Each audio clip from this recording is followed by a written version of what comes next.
The Power of One More, by Ed Mylett. Introduction. There's a moment in every person's life that acts as a hinge, where the door to their old self closes, and the door to who they could become swings open.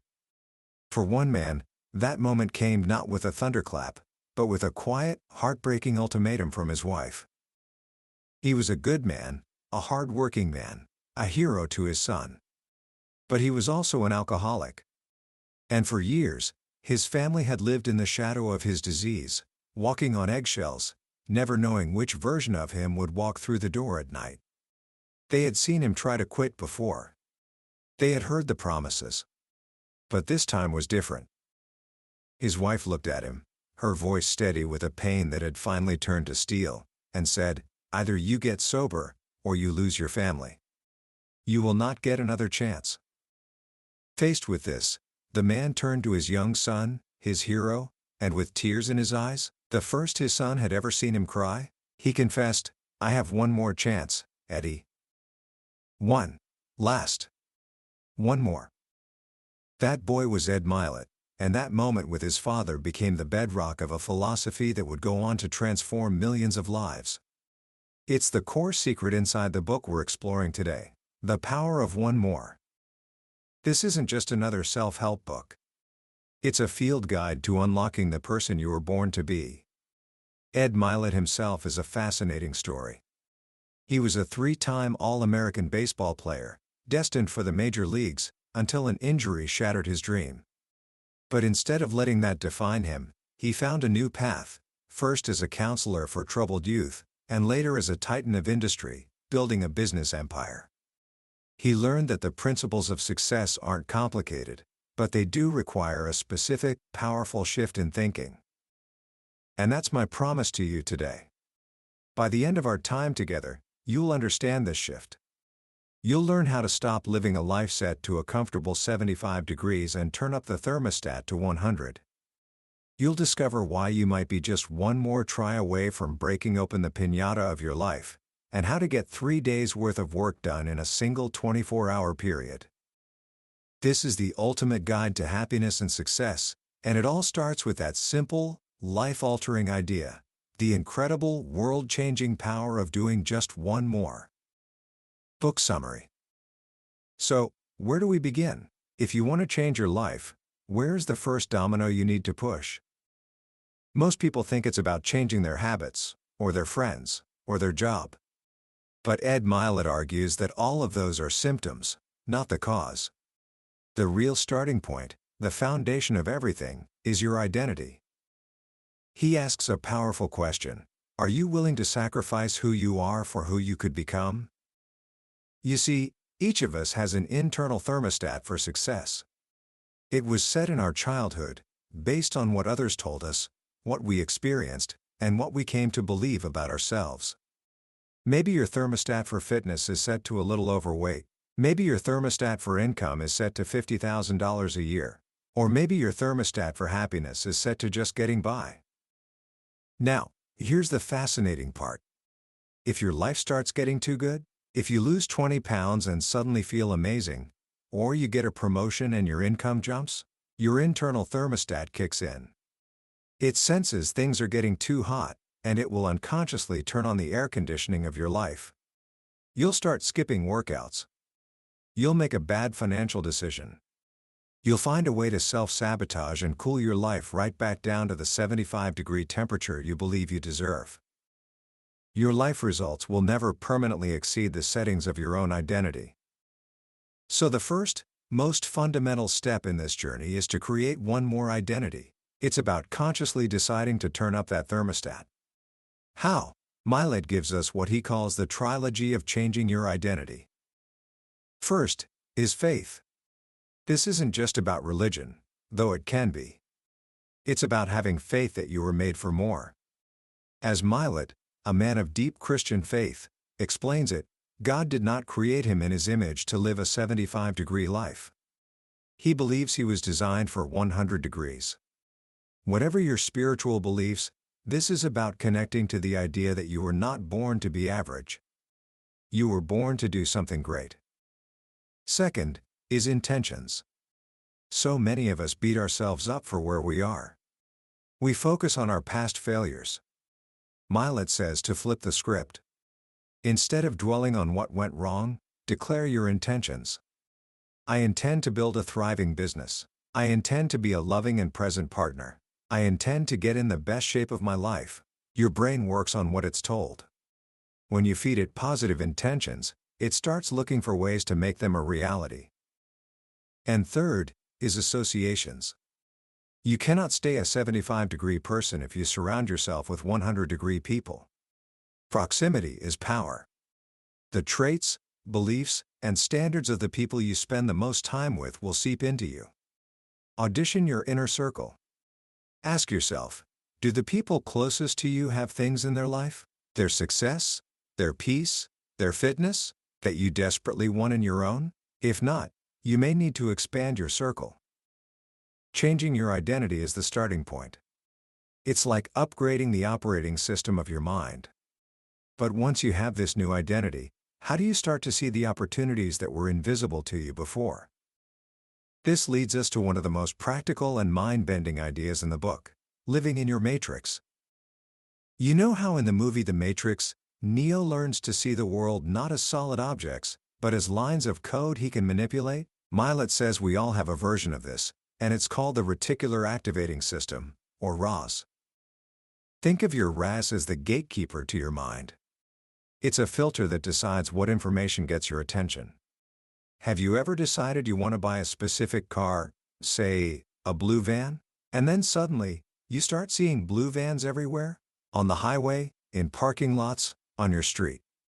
Were there suddenly more blue vans in the world? Of course not. They were always there. But now, because you told your brain that blue vans are important, your RAS is pointing them out to you. Mylett's genius is in applying this to every area of life. The clients you want, the relationships you desire, the opportunities for growth, they are all blue vans. They are already all around you. You just haven't programmed your RAS to see them. So, how do you program it? Through repeated, obsessive visualization and thought. When you obsess over a goal, you are telling your RAS, this is important. Show me anything related to this. And that's when the world seems to slow down. That's when you start noticing the coincidences that aren't coincidences at all. You overhear a conversation about a business deal. You meet the exact person you needed to connect with. The opportunities reveal themselves because you finally tuned your frequency to the right channel. This is the choice Morpheus gives Neo, the blue pill or the red pill. The blue pill is living on autopilot, letting your old programming run your life. The red pill is choosing free will. It's taking control of your matrix, programming your RAS intentionally, and bending reality to align with your new 100-degree identity. It's an incredible concept. But all the right thinking in the world is useless if you crumble at the first sign of difficulty. You can have the right identity and see all the right opportunities, but what do you do when you try, and fail, and try again, and fail again? This brings us to the beating heart of the book, the engine of all success, the power of one more try. To explain this, Mylett tells a beautiful story about a child's birthday party. Imagine a piñata, hanging from a tree, filled with candy. One by one, the kids are blindfolded, spun around, and handed a bat. The first few kids swing wildly. Maybe one just grazes the piñata. Nothing happens. They get a little frustrated. The next few kids make solid contact. Thwack! The piñata swings, but it doesn't break. From the outside, it looks like no progress is being made. But here is the secret. With every single hit, even the ones that seemed to do nothing, the piñata was breaking down on the inside. Invisible cracks were forming. Its structure was weakening. Finally, after every other child has had a turn, the birthday boy steps up. He takes one mighty swing, one more try, and boom! The piñata bursts open, and candy showers the ground. Did his one swing do it? No. It was the compounded accumulation of all the swings that came before. This, Mylett says, is life. So many of us quit our business, our workout plan, or our relationship right before the candy comes out. We take a few swings, and when we don't see immediate results, we assume we're failing. We don't realize we're making invisible progress. Every sales call that gets a no, every workout that feels like a struggle, every difficult conversation in a relationship, they are all swings at the piñata. You may not see the cracks, but you are making progress. Your biggest breakthrough is often just one more try away. He shares a personal story about his daughter, Bella. At 17, she went for a job interview at a local pizzeria. She nailed it, but at the very end, they asked her age. Since they served alcohol, you had to be 18. She didn't get the job. She called her dad, dejected. For most teenagers, that would be the end of the story. They'd go home and feel sorry for themselves. But a half hour later, Bella called back, ecstatic. "Dad, I got a job." What happened? As she was leaving the pizzeria, disappointed but not defeated, she noticed a small cafe next door. Instead of just walking past, she decided to give it one more try. She walked in, started talking to the hostess, and it turned out they were hiring. She met the manager and was hired on the spot. She turned a potential defeat into a victory, all because of one more try. This mindset is the secret weapon of overachievers. They understand that success is a numbers game. And when you're willing to do one more than everyone else, you put the law of averages firmly on your side. Now, if you're going to be taking all these extra swings, making all these extra tries, you're going to need more time, right? This is where Mylett introduces one of his most famous and radical strategies for bending time to your will. He says that high performers do not live in a 24-hour day. The 24-hour day is an outdated concept from a pre-internet world. In today's world, we can accomplish in an hour what used to take a week. Our ability to compress time has multiplied exponentially. So, here's what he does. He has trained his mind to see his waking hours not as one long day, but as 3 separate days. His first day is from 6 a.m. to noon. His second day is from noon to 6 p.m. And his third day is from 6 p.m. to midnight. Think about the psychological power of this. When you only have a 6-hour day, your sense of urgency skyrockets. You don't waste time. The finish line is always close. A runner in a 100-meter dash runs with a completely different intensity than a marathoner. By shrinking the time frame, Mylett turns his work into a series of sprints. While the average person is living 7 days a week, he's living 21. Think about the compounding effect of that over a month, a year, a decade.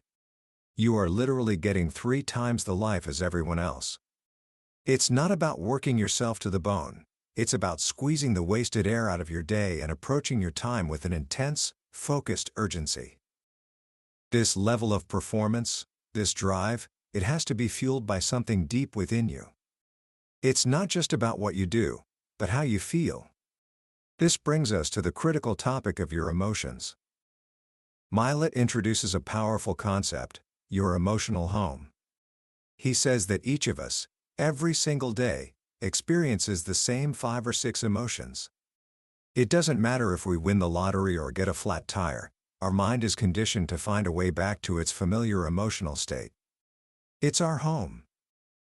For some people, that home is filled with joy, passion, and gratitude.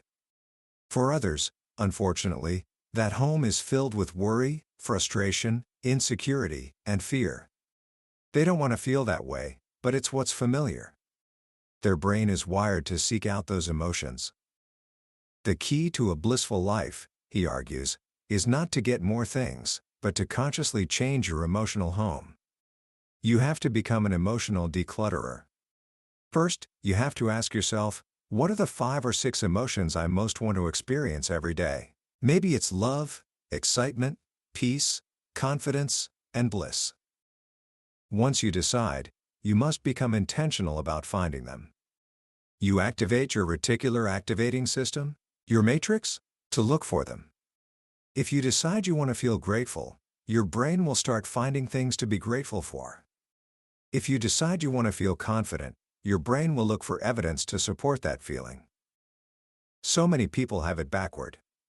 They think, if I get that car, or that house, or that job, then I'll feel happy. Mylett says you have to flip the sequence.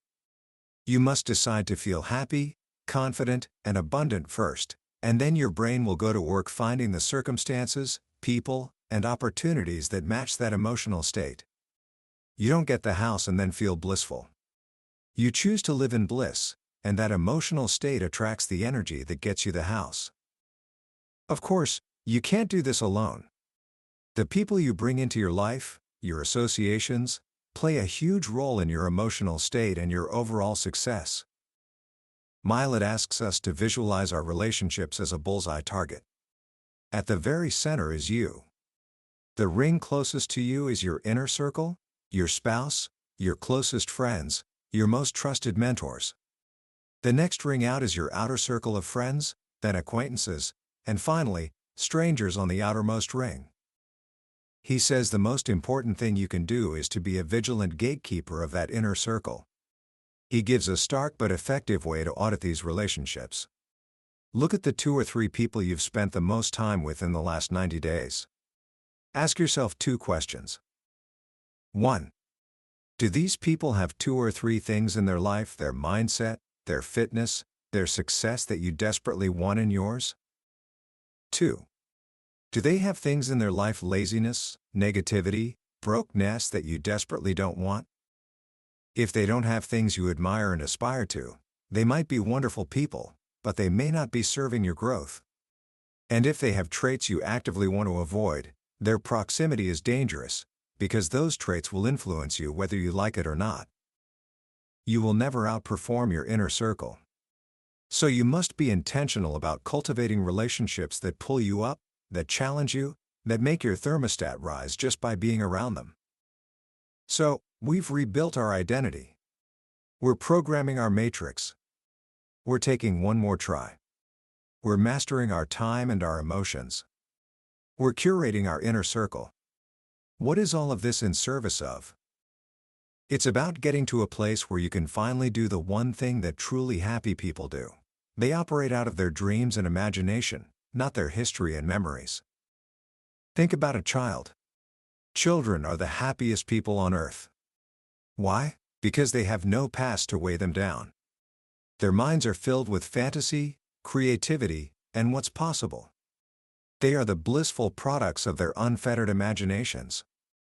As we get older, we start dragging around what Mylett calls suitcases filled with cement. These suitcases are our past failures, our hurts, our limiting beliefs. They're heavy, but they're also familiar, so we're afraid to put them down. We use this flawed past to create a flawed vision of the future, and then we go and live out that flawed future, wondering why we feel so stuck. The greatest shift you can make is to consciously choose to operate from your vision of the future. Empty the glass of your past to make room for your dreams. Give yourself permission to be that child again. What would you do if you knew you couldn't fail? What life would you imagine for yourself if there were no limitations? This is not just wishful thinking. Your subconscious mind cannot tell the difference between a real experience and a vividly imagined one. When you repeatedly and intentionally live in the feeling of your future dream, your mind and your RAS go to work to close the gap between that vision and your current reality. It's a complete reversal of how most people live. They look at their past to predict their future. Happy, successful people create a future in their imagination and then let that vision pull them forward. This entire philosophy, this powerful framework for a better life, is the culmination of everything Ed Mylett learned from the most important person in his life, his father. His father took that one more chance and got sober. He didn't just save his family, he found his true calling.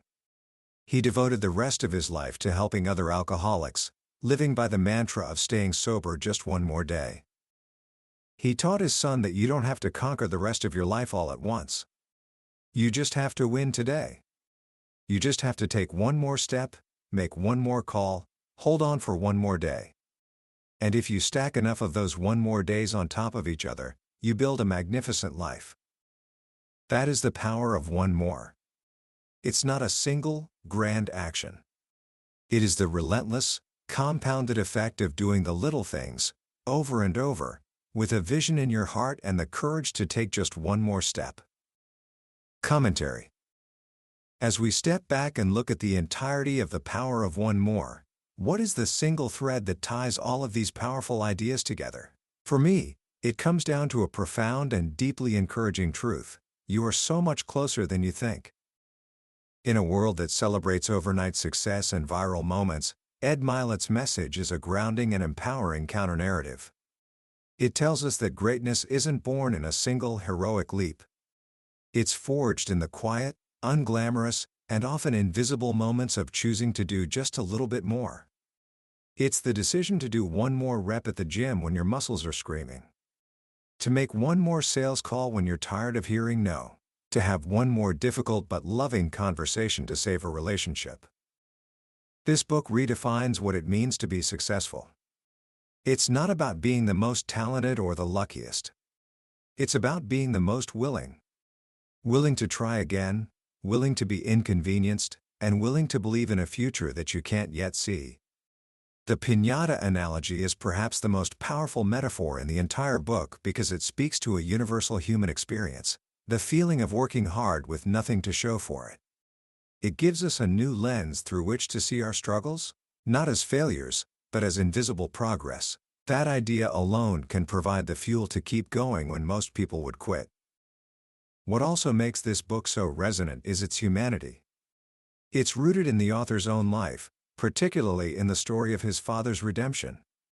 This isn't abstract theory, it's a philosophy born from love, pain, and profound transformation. It reminds us that our greatest strengths often grow from our deepest wounds, and that it's never, ever too late for one more chance to become the person we were meant to be. So how can we begin to apply this wisdom in our own lives, starting today? Here are 3 simple actions you can take. First, find your thermostat setting. Think about one area of your life. Maybe it's your grades, your fitness, or your relationship with your family.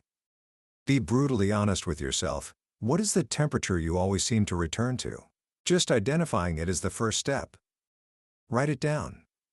My identity thermostat for my health is set to average. Awareness is the beginning of change. Second, take one more swing at your piñata. What is one important goal you feel stuck on? Something you've been working at but can't seem to break through? Today, I want you to commit to taking just one more swing. Don't worry about breaking it open. Just take the swing. Read one more chapter. Send one more email. Spend one more focused 15-minute block on that project. Celebrate the act of the swing itself, knowing that you're making invisible progress. And third, practice the 3-day mindset for just 6 hours. You don't have to change your whole life overnight. Just for today, from noon to 6 p.m., treat that block of time as its own day. See how it changes your focus and your urgency. See how much you can accomplish when the finish line is just a few hours away instead of at the end of a long, daunting day. That was a summary of The Power of One More by Ed Mylett. We've touched on the core ideas today, but I'll be honest with you, a summary is like looking at a postcard of the Grand Canyon. It can show you the view, but it can never replace the feeling of standing on the edge yourself. The real magic of this book happens in the quiet moments of reading, when a particular story or a simple phrase connects with you in a way you didn't expect. This summary is a map, but the book is the journey. If anything we've talked about has sparked something in you, I encourage you to grab a copy. Reading it isn't just about learning, it's an experience that can genuinely change the way you see yourself and the possibilities for your life. Also, if you found this journey valuable, please take a moment to click that subscribe button. We explore a life-changing book from the Billionaire's Bookshelf every episode, and by joining our community, you're making a commitment to your own growth. Let's keep learning and building our best lives, together.